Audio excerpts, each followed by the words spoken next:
Hi, I'm Luann Hammond, DrivingTheNation.com.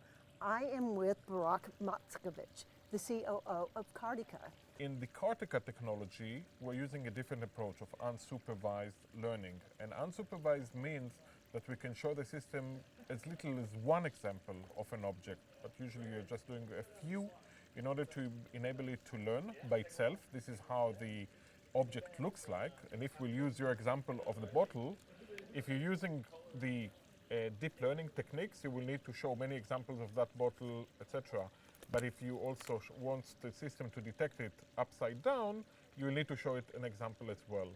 In unsupervised approach, it's enough that you show it once, and even if this one will be tilted or turned around, just like we as human beings, we don't need to learn to identify a bottle even when it's upside down by seeing many pictures of such an object, because our brain perceives it. It's the same object, just turned around. So even if it's a stop sign, if we've seen it once, we know what a stop sign is. Correct. Even if somebody else has knocked the stop sign down, we know that it's still a stop sign and we should stop. Even further than that, imagine that you have a stop sign that people put stickers on, so you don't see anymore the white hand, but it has still the same shape.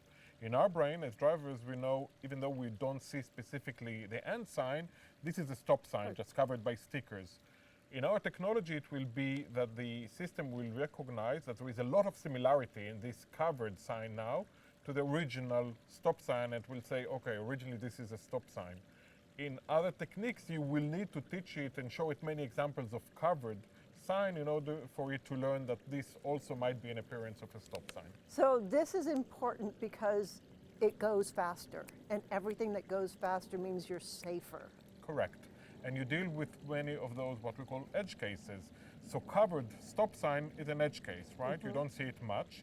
Many times cars out there will face for the first time a situation that the developers of the system and then the manufacturers did not train it for that specific use case. And unfortunately, you've seen today also cases where still cars are failing with their systems on highways, for instance, on the road, to detect certain objects or situation because this was not part of their training set originally. Any idea about when you might be coming out of that quiet time that you can talk to us about development and going to market? Towards the end of 2020, we will be able to announce, which OEMs we are going and embedding our system into their product. We can hardly wait.